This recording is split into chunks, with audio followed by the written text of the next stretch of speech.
Debe pasarse ahora al análisis de las relaciones jurídicas que se establecen entre el titular del derecho real, es decir, el acreedor hipotecario, y el propietario del inmueble hipotecado.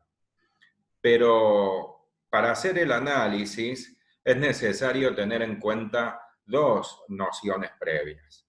La primera es que, si bien en la enorme mayoría de los casos el propietario del inmueble hipotecado es el mismo deudor, esto no necesariamente tiene que ser así. Existen casos en los cuales el titular del inmueble hipotecado no es el deudor, sino que es un tercero.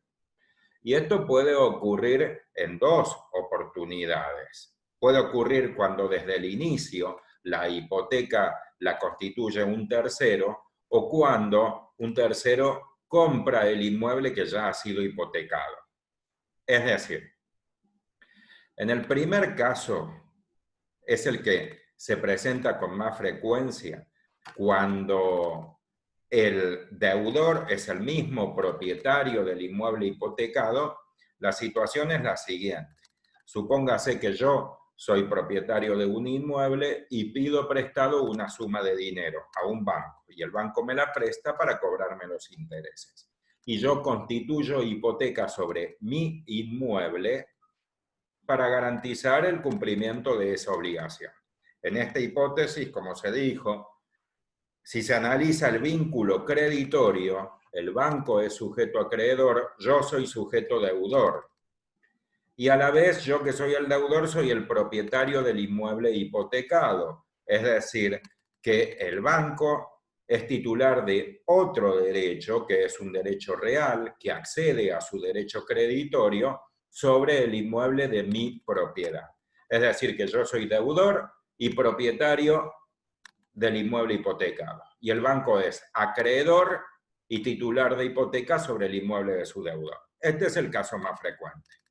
Pero como dije, puede darse la hipótesis en la cual el propietario del inmueble hipotecado no es el deudor, sino que es un tercero.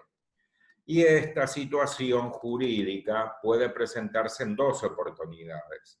En la primera, desde el inicio, el que hipoteca ya es el tercero, y en la segunda, adquiere el inmueble que ya ha sido hipotecado. Es decir, en la primera, y siguiendo con el ejemplo, yo pido prestada una suma de dinero, por ejemplo, a un banco, pero no soy titular de un inmueble para poder hipotecar.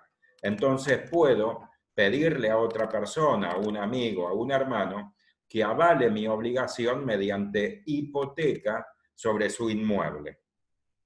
Si esta persona accede, véase que el vínculo creditorio no se ha modificado, porque el banco es acreedor y yo soy deudor. Pero el titular del inmueble hipotecado no soy yo, no soy el deudor, sino que es la persona que me avaló. Entonces, de manera accesoria, el banco es titular de un derecho real sobre un inmueble, pero que no es de su deudor, sino que es de este tercero. Esta es la primera hipótesis. Y la segunda se configura cuando se adquiere el inmueble ya hipotecado, es decir, se parte de la hipótesis en la cual el deudor y el propietario es la misma persona. Como dije, yo pido prestado una suma de dinero y como garantía hipoteco mi inmueble. Pero luego, con posterioridad, y mientras el plazo está pendiente, es decir, que todavía no he devuelto la suma de dinero porque no es exigible, puedo vender el inmueble que pasa a ser titularidad de este tercero que lo compró. En esta hipótesis, en principio, no se modifican los sujetos de la relación personal. Es decir, el banco sigue siendo sujeto acreedor y yo sigo siendo sujeto deudor. Pero el adquirente del inmueble, aquel que me compró o aquel a quien yo se lo doné, queda avalando mi obligación porque es el propietario del inmueble hipotecado. De modo tal que si yo no cumplo con la obligación cuando se torne exigible, la ejecución se dirigirá contra este sujeto, contra este tercero. Entonces, este es el primer aspecto a tener en cuenta. Recuérdese que cuando se alude a el propietario del inmueble hipotecado, en la enorme mayoría de los casos va a ser el mismo deudor, pero también puede ser un tercero. Y este tercero va a ser el que avaló la obligación del deudor o el que compró el inmueble ya hipotecado por el deudor. Esta es la primera noción. Y la segunda es que por razones metodológicas de pedagogía, conviene analizar las relaciones entre el acreedor hipotecario y el propietario del inmueble hipotecado, sea el deudor o sea un tercero, conviene analizarlo en un esquema temporal, es decir, en primer lugar, las obligaciones y las facultades que se originan por la ley mientras el plazo está pendiente, como si el plazo para el cumplimiento de la obligación es dentro de 5 años o dentro de 10 años, se analizan los vínculos jurídicos entre el acreedor hipotecario y el propietario en estos 5 años o 10 años o el tiempo que sea. Y luego se analiza en una segunda instancia los efectos que se producen al momento en el cual el plazo llega a su término y la obligación se torna exigible, porque en esa oportunidad el deudor puede cumplir, es decir, puede pagar, en el ejemplo puede restituir la suma de dinero con los intereses, y ya es evidente que el efecto que se produce es que la hipoteca se extingue, o puede incumplir con su obligación y en esa hipótesis el acreedor hipotecario puede pedir la subasta del objeto para cobrarse con el producido. Ya mencionadas las dos nociones previas, voy a compartir una pantalla en la cual se grafican las relaciones jurídicas entre el titular de hipoteca o acreedor hipotecario y el propietario del inmueble hipotecado. Junto, claro está, con los artículos que las consagran a estas relaciones. Entonces, véase que, como se dijo, conviene agrupar las facultades y las obligaciones en dos periodos ordenados de manera cronológica. Los primeros efectos se producen mientras el plazo está pendiente y luego se producen los efectos en la oportunidad en que el plazo llega a su término. Claro está que, como dije, me refiero al plazo pendiente para el cumplimiento de la obligación garantizada, para devolver el dinero o cumplir con la prestación de dar, hacer o no hacer. Y cuando me refiero al plazo vencido, aludo a la oportunidad en la cual llega a su término y el sujeto debe pagar o puede darse la hipótesis que no pague. Comienzo entonces con el análisis de los efectos que se producen mientras el plazo está pendiente. El titular del derecho real de hipoteca puede exigirle al propietario del inmueble hipotecado, ya se trate del deudor o de un tercero, porque avaló la obligación desde el inicio o porque compró el inmueble hipotecado, puede exigirle que conserve el objeto. Véase el artículo 2195, los términos que utiliza para consagrar esta obligación por parte del propietario. Dispone lo siguiente: el constituyente de la garantía conserva todas las facultades inherentes a su derecho, pero no puede realizar ningún acto que disminuya el valor de la garantía. Se refiere a actos materiales o a actos jurídicos.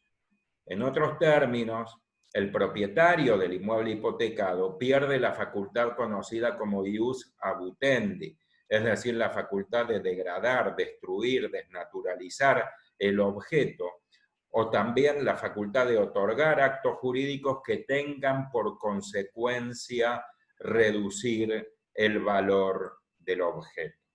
Es decir, y suponiendo que el propietario del inmueble hipotecado soy yo, no puedo demoler la parte edificada, porque si yo hipotequé un terreno edificado y luego procedo a la demolición de la parte edificada, es decir, procedo a deteriorar el inmueble, ese inmueble que es mío y yo en principio puedo hacer todo lo que quiero si no tuviera el gravamen, debe tenerse presente que en este momento también es la garantía del acreedor.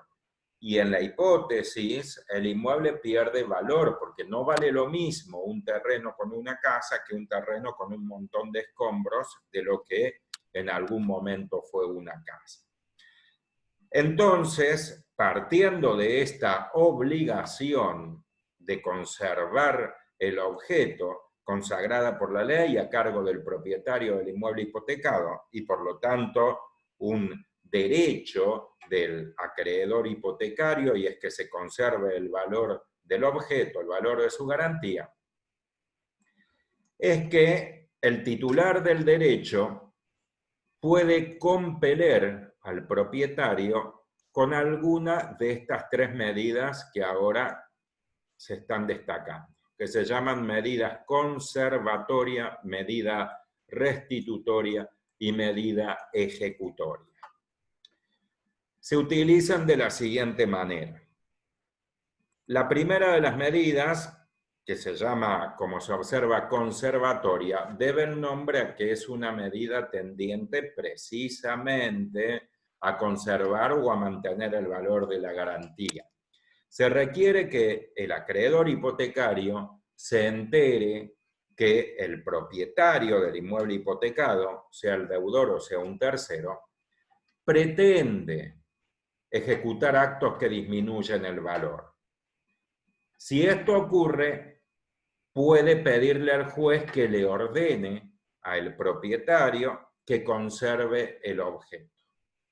Es decir, que el nombre que se le ha dado induce claramente a la finalidad de esta medida. Se requiere, repito, que el acreedor haya tomado conocimiento antes de que se produzcan los deterioros. En la hipótesis, si el acreedor se entera que yo quiero deteriorar el inmueble porque quiero destruir la parte que está edificado, puede pedirle al juez, mediante una medida conservatoria, que me ordene precisamente dar cumplimiento con la obligación que me impone el artículo 2195, que es conservar el valor de la garantía. En la hipótesis en la cual el acreedor hipotecario no toma conocimiento con la antelación suficiente, debe acudir a la segunda medida, que tiene, como el nombre lo indica, la finalidad de restituir o de reponer la garantía. Si ocurre que el propietario, y en el ejemplo soy yo, ya deterioré el inmueble porque ya procedía a demoler la parte edificada, puede el acreedor, mediante la promoción de una medida restitutoria, exigirle al juez que me ordene otorgar una nueva garantía. Por ejemplo, hipotecar otro inmueble, se llama suplemento de hipoteca, o bien restituir la garantía mediante el depósito de una suma en dinero. Y la tercera medida, que se llama medida ejecutoria, consiste en promover la subasta, pero recuérdese que se promueve mientras el plazo está pendiente. Es decir, que se promueve porque las otras dos medidas ya resultaron ineficaces. La medida conservatoria ya no puede promoverse o carece de sentido hacerlo porque el propietario del inmueble hipotecado ya produjo los deterioros. La medida restitutoria tampoco es una medida eficaz porque este propietario del inmueble hipotecado que ya deterioró y que sigue deteriorando no tiene en su patrimonio otro inmueble para hipotecar. En esta hipótesis debe tenerse en cuenta que el acreedor hipotecario ya ha sido perjudicado y continúa siendo perjudicado, y si se permite que transcurra el tiempo va a resultar más perjudicado todavía. De ahí que puede promover la medida ejecutoria, que consiste en ejecutar la hipoteca, pero siempre teniendo en cuenta que el plazo está pendiente. Reitero esto con énfasis porque la medida ejecutoria no es la ejecución hipotecaria habitual que se ve con muchísima frecuencia y que colapsa los juzgados civiles. La ejecución hipotecaria habitual que colapsa los juzgados es la que se promueve cuando el plazo se venció y cuando el deudor no cumplió con su obligación. La hipótesis que se está analizando, es decir, la medida ejecutoria, requiere que el plazo esté pendiente, por lo tanto todavía no cumplió ni ha dejado de cumplir, no se analiza el cumplimiento de la obligación. Solamente que el plazo se torna caduco, se produce el fenómeno que en materia de derechos personales se llama caducidad del plazo, y se lo tiene por extinguido antes de tiempo, porque el propietario incumplió su obligación de conservar el valor de la garantía. Entonces, cuando se promueve la medida ejecutoria, debe el acreedor hipotecario, es decir, la parte actora, indicar al juez que el plazo no se ha vencido, sino que el plazo está pendiente, pero el sustento de la ejecución antes de tiempo es precisamente el incumplimiento de una obligación a cargo del propietario. También debe acreditar ese incumplimiento y citar como derecho aplicable el artículo 2195 bajo análisis. Véase ahora las tres medidas han sido mencionadas todas en el artículo 2195, pero con textos o con párrafos muy breves y además desordenados, pero todos se los encuentra en la misma norma. A partir de la segunda frase se dispone que si esto ocurre, es decir, si el propietario ejecuta actos que reducen el valor de la garantía, el acreedor puede, se indica, requerir la privación del plazo de la obligación. Alude con esos términos a la medida ejecutoria. O bien, estimar el valor de la disminución y exigir su depósito o que se otorgue otra garantía suficiente. Alude al suplemento de hipoteca que se pide en una medida restitutoria. Y la medida conservatoria, la primera, no se ha mencionado expresamente, pero surge por el solo hecho de haberse prohibido al propietario la ejecución de actos que disminuya el valor de la garantía. Significa esto que la otra parte, es decir, el acreedor hipotecario, necesariamente debe tener una acción o una medida para compeler a el cumplimiento de esa obligación legal.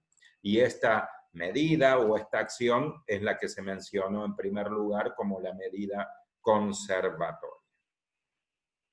Debe pasarse luego a los efectos que se producen entre el acreedor hipotecario y el propietario del inmueble hipotecado, sea el deudor o un tercero, porque otorgó la garantía siendo tercero o porque compró el inmueble hipotecado, al momento en el cual el plazo llega a su término. Por ejemplo, dentro de 5 años, dentro de 10 años. En esta hipótesis, las circunstancias que pueden darse son solamente dos: que el deudor cumpla con su obligación o que el deudor incumpla. En el primer supuesto, es decir, cuando se verifica el cumplimiento de la obligación, el efecto jurídico que se produce es que el derecho real se extingue y por lo tanto debe cancelarse. La extinción se produce por vía refleja. Debe recordarse aquí que el derecho de hipoteca es un derecho accesorio del crédito. y que el efecto que produce el cumplimiento de una obligación es la extinción del crédito. Y cuando se extingue el derecho principal, o sea, el crédito, también se extingue el derecho accesorio, es decir, la hipoteca. Véase el artículo 2186 que consagra la accesoriedad y dispone que los derechos reales de garantía, ahora nos interesa la hipoteca, son accesorios del crédito que aseguran. En consecuencia, se extinguen con el principal.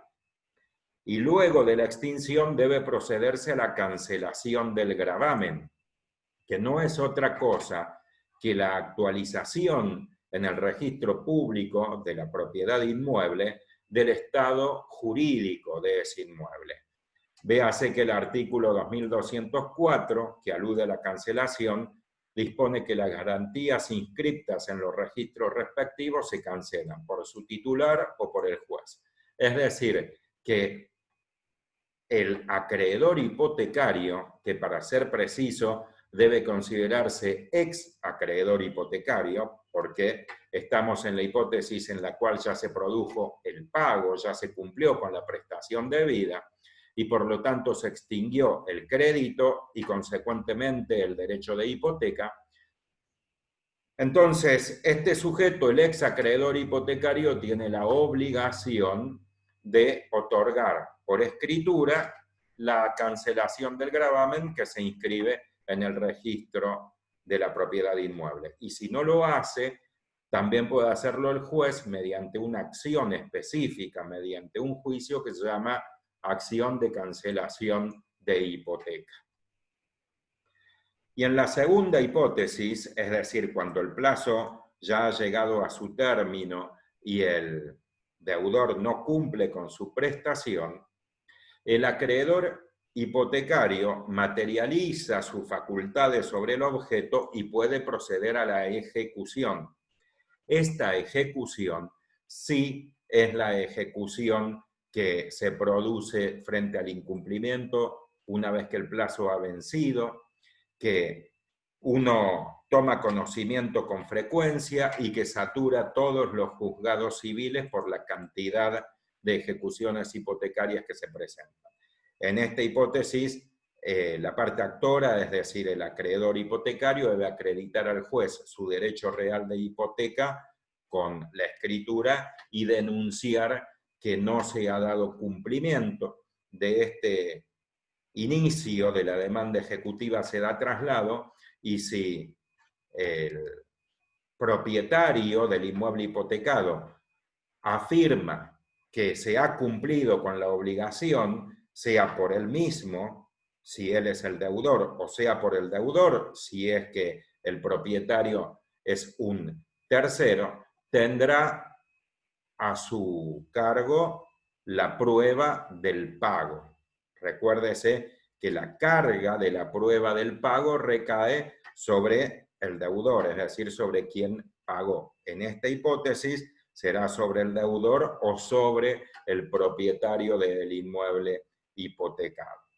Si, como se presume, no se ha dado cumplimiento, con lo cual la ejecución hipotecaria resulta procedente, entonces el acreedor hipotecario, mediante la intervención del juez, pedirá que se subaste, el juez llevará adelante la subasta y con el producido, es decir, con la suma de dinero que ingresa luego de la subasta, el acreedor hipotecario se va a cobrar el capital que prestó, también los intereses, también los daños que se hubiesen generado por el incumplimiento, y también se pagarán los gastos del proceso, es decir, las costas. Y el remanente, por supuesto, debe ser entregado a el propietario del inmueble hipotecado.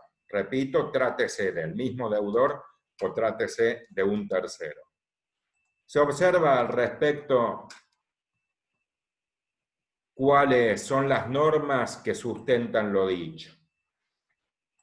El artículo 2205, que define la hipoteca, indica que ante el incumplimiento del deudor, ahora destacado, por eso estamos en la hipótesis del plazo vencido y el incumplimiento ya verificado, el acreedor puede hacer valer las facultades de persecución y preferencia para cobrar sobre su producido el crédito garantizado. Es decir, cobrarse con el producido de la subasta o remate, como se le prefiera decir, judicial. Y luego, de manera consecuente, véase lo que dispone el artículo 2193. La garantía cubre el capital adeudado, los intereses posteriores a la Constitución, como así también los daños y costas posteriores que provoca el incumplimiento. Queda entonces expuesto los efectos jurídicos del titular del derecho de hipoteca con el propietario del inmueble hipotecado y analizados de manera cronológica. Dejo de compartir la pantalla y una vez más agradezco a quien tenga la amabilidad de dedicarme su tiempo. Hasta la próxima.